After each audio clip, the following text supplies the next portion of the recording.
मध्य प्रदेश, छत्तीसगढ़, राजस्थान, तेलंगाना और पूर्वोत्तर राज्य मिजोरम में चुनाव की तारीखों की घोषणा चुनाव आयोग ने आज सोमवार 9 अक्टूबर को कर दी है। 7 नवंबर से 30 नवंबर के बीच चुनाव कराए जाएंगे, जबकि 3 दिसंबर को इसके नतीजे घोषित किए जाएंगे। 5 राज्यों में 679 विधानसभाओं के लिए चुनाव होने हैं। भारत निर्वाचन आयोग ने सोमवार को 5 राज्यों के चुनाव की तारीखों का ऐलान कर दिया। तेलंगाना में 30 नवंबर को मतदान होगा, जबकि 3 दिसंबर को नतीजे आएंगे। इसके अलावा मध्य प्रदेश, राजस्थान, छत्तीसगढ़ और मिजोरम में भी चुनाव होने हैं। यूँ तो सभी विधानसभा का चुनाव महत्वपूर्ण है, लेकिन तेलंगाना का चुनाव इस बार काफी दिलचस्प होने वाला है। भारत निर्वाचन आयोग ने मंगलवार को छत्तीसगढ़ विधानसभा चुनाव की तारीखों का ऐलान कर दिया है। राज्य की 90 विधानसभा सीटों पर चुनाव और मतगणना के लिए सभी तैयारियां करने के बाद निर्वाचन आयोग ने तारीखों का ऐलान किया। आयोग ने बताया कि तारीखों के ऐलान के साथ ही राज्य में आदर्श आचार संहिता लागू कर दी गई है। कांग्रेस अध्यक्ष मल्लिकार्जुन खड़गे ने सोमवार 9 अक्टूबर को सरकार और भारतीय जनता पार्टी पर जाति आधारित जनगणना के विषय पर मौन रहने का आरोप लगाया और कहा कि कल्याणकारी योजनाओं में उचित सहभागिता के लिए ये जरूरी है कि कमजोर तबकों की सामाजिक और आर्थिक स्थिति के आंकड़े उपलब्ध हों।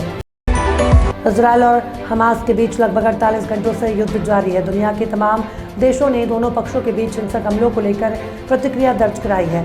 भारत के प्रधानमंत्री ने नरेंद्र मोदी ने ट्वीट कर लिखा कि भारत इजरायल के साथ है। इसके बाद कयास लगाए जाने लगे कि रूस यूक्रेन युद्ध में तटस्थ भूमिका निभाने वाला भारत इजरायल के समर्थन में खड़ा है। चुनावी रणनीतिकार प्रशांत किशोर ने बयान जारी करते हुए लालू राबड़ी और उनके बेटे तेजस्वी यादव पर तंज कसा। सोमवार को पीके ने कहा कि तेजस्वी यादव जैसे नेता अगर देश को नई दिशा देने लगेंगे तो देश का कोई भला होने वाला नहीं है। इसके बावजूद तेजस्वी यादव को मेरी शुभकामनाएं हैं। तेजस्वी के माँ बाप बिहार से मुख्यमंत्री रहे और तेजस्वी खुद उप मुख्यमंत्री है। बिहार को तो उन्होंने दिशाहीन कर दिया। तेलंगाना विधानसभा चुनाव की तारीखों के ऐलान पर तेलंगाना बीजेपी अध्यक्ष और केंद्रीय मंत्री जी किशन रेड्डी ने कहा कि मुझ पर भरोसा है कि राज्य में केसीआर बीआरएस सरकार जाएगी और बीजेपी सत्ता में आएगी। कांग्रेस तीसरे स्थान पर रहेगी। जनता मानती है कि केवल बीजेपी ही बदलाव ला सकती है। चुनाव आयोग की ओर से राजस्थान समेत 5 राज्यों में होने वाले विधानसभा चुनावों की तारीखों का ऐलान हो चुका है।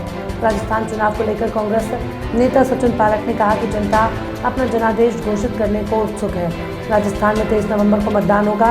पूरी पार्टी तैयार है।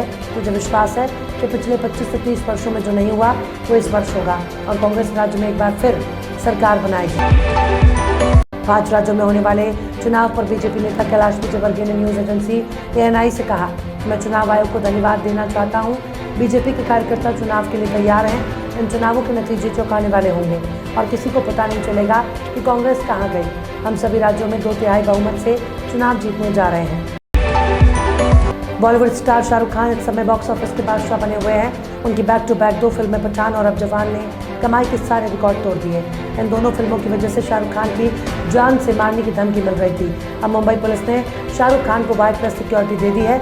शाहरुख खान को मुंबई पुलिस द्वारा मुहैया कराई गई वाई+ सिक्योरिटी में 6 पर्सनल सिक्योरिटी ऑफिसर और 5 वेपन्स के साथ 24 घंटे शाहरुख खान के साथ रहेंगे।